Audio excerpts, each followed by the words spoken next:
যারা আল্লাহর সাক্ষাৎ কামনা করে, এই আল্লাহর সাক্ষাতের জন্য দুইটা শর্ত মৌলিকভাবে।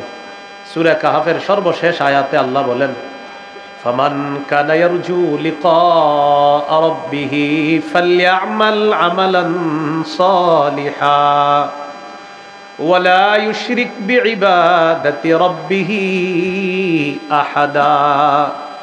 যে ব্যক্তি তার রবের সাথে সাক্ষাৎ কামনা করে সে যেন নেক কাজ করে আর ইবাদতে যেন শিরিক না করে। নেক কাজ, প্রতিটা কাজের প্রতিটা বস্তুর তিনটা অংশ থাকে। একটা হলো আকৃতি, আরেকটা হলো আত্মা, আরেকটা হলো ফলাফল। আমল এটার একটা দেহ আছে। এই আমলের রূহ হলো ইখলাস বা পরিশুদ্ধ নিয়ত। আমল এটা একটা আকৃতি, এটা একটা দেহ। এই আমল নামক দেহ, এটার আত্মা হলো ইখলাস, পরিশুদ্ধ নিয়ত। এই জন্য ইমাম বুখারী রহমতুল্লাহ আলাইহির শুরু হাদিসে আছে, বুখারীর, ইন্নামাল আ'মালু বিন্নিয়াত। আমলের প্রতিদান দেওয়া হবে বিশুদ্ধ নিয়তের সাথে। এই হাদিসের মধ্যে মৌলিক দুইটি অংশ বলছেন। এক নাম্বার আমল, দুই নাম্বার আমলটা হতে হবে পরিশুদ্ধ, বিশুদ্ধ। তো আমলের কথা বলছে, আর আমলের আত্মা বা রূহ সেটা হলো বিশুদ্ধ নিয়ত। আর এই আমলের ফলাফল কি, ওই বুখারীর শেষ হাদিসের মধ্যে ফলাফল আলোচনা করছে। বিশুদ্ধ নিয়তে যদি কেউ আমল করে, এই আমল কিয়ামতের ময়দানে ওজনের পাল্লায় ভারী হয়ে যাবে। আল্লাহর সাথে সাক্ষাতের এক নাম্বার শর্ত নেক আমল করা। তো নেক আমল কি? যে আমলের মধ্যে ইখলাস থাকবে, যে আমলের মধ্যে রিয়া থাকবে না, লৌকিকতা থাকবে না। ওয়ালা ইউশরিক বিইবাদাতি রাব্বিহি আহাদা। রবের ইবাদতে কাউকে শরীক করবে না। তারা কিয়ামতের ময়দানে দুনিয়া থেকে বিদায় নেওয়ার পর এমন যোগ্যতা অর্জন করে আল্লাহর কাছে যাবে, সেই যোগ্যতায় আল্লাহ তাআলাকে তারা দেখতে পাবে। আল্লাহ আমাদের সকলকে শিরিক মুক্ত ইবাদত করার তৌফিক দান করেন। এগুলো এক নম্বর কথা। দুই নম্বর, পাপ করা মানেও নিজের উপর জুলুম করা। পাপ করা, তো পাপ করলে ক্ষতি হবে কার? পাপীর। তো পাপ করা মানেও নিজের উপর জুলুম করা। আমি পাপ করলাম, আমার উপরেই জুলুম করলাম। সূরা নিসার 110 নম্বর আয়াতে আল্লাহ বলেন, وَمَن يَعْمَلْ سُوءًا أَوْ يَظْلِمْ نَفْسَهُ ثُمَّ يَسْتَغْفِرِ اللَّهَ يَجِدِ اللَّهَ غَفُورًا رَحِيمًا। যে ব্যক্তি মন্দ কাজ করে অথবা নিজের উপর জুলুম করে আর সে আল্লাহর কাছে ক্ষমা প্রার্থনা করে, সে আল্লাহকে ক্ষমাশীল এবং দয়ালু হিসাবেই পাবে। এই আয়াতের মধ্যে বোঝা যায় পাপ করা মানেও নিজের উপর জুলুম করা। আল্লাহ আমাদেরকে সব ধরনের পাপ থেকে হেফাজত করেন। তিন নম্বর কথা, শরীয়তের বিধান লঙ্ঘন করা মানেও নিজের উপর জুলুম করা। শরীয়তের বিধান, আল্লাহর আদেশ, আল্লাহর নিষেধ, এগুলা লঙ্ঘন করা, নিজের উপর জুলুম করা। সূরা বাকারা 229 নম্বর আয়াতে আল্লাহ বলেন, তিলকা হুদুদুল্লাহ ফালা তা'তাদুহা। আল্লাহ তাআলা বলেন, এটা আল্লাহর স্থিরকৃত সীমারেখা, এই সীমা লঙ্ঘন করবা না। ওয়া মান ইয়াতাআদ্দা হুদুদাল্লাহি ফাউলাইকা হুমুজ জালিমুন। আল্লাহ বলেন, যে ব্যক্তি আল্লাহর সীমা অতিক্রম করবে তারা হলো জালেম। যারা আল্লাহর সীমা রেখা সমূহ অতিক্রম করবে তারা জালেম।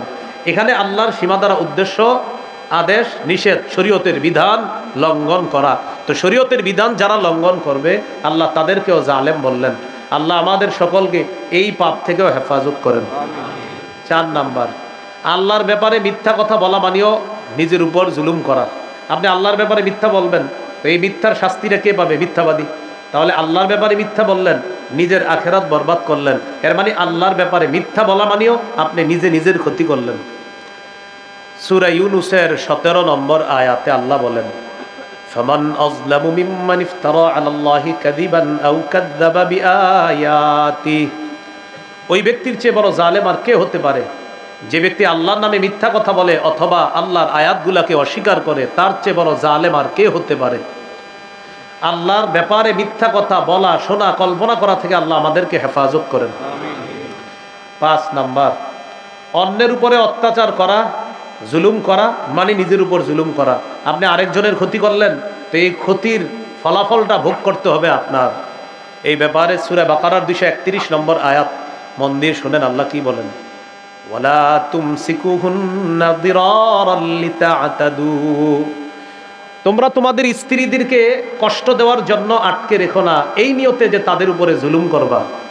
ওয়ালা তুমসিকুহুন্না, স্ত্রীদেরকে আটকে রাখবা না, দিরারা, কষ্ট দেওয়ার জন্য, লিতা'তাদু, এই নিয়তে যে তাদেরকে আটকে রেখে তাদের উপর জুলুম করবা।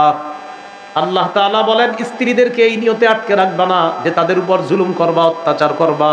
তাহলে অত্যাচার করলেন বিবির উপর, এবার পরে আল্লাহ কি বলে দেখেন, ওয়া মান ইয়াফআল যালিকা ফাকাদ যালামা নাফসা, যে ব্যক্তি এই কাজ করবে, বিবিকে আটকে রাখবে তার উপর অত্যাচার করার জন্য, যে তার উপর অত্যাচার করবে সে যেন নিজের উপরই অত্যাচার করলো। তাহলে আরেকজনের উপর অত্যাচার করা মানে নিজের উপর অত্যাচার করা। আল্লাহ আমাদের সকলকে কোনো ব্যক্তিকে জুলুম করা থেকে আল্লাহ হেফাজত করেন।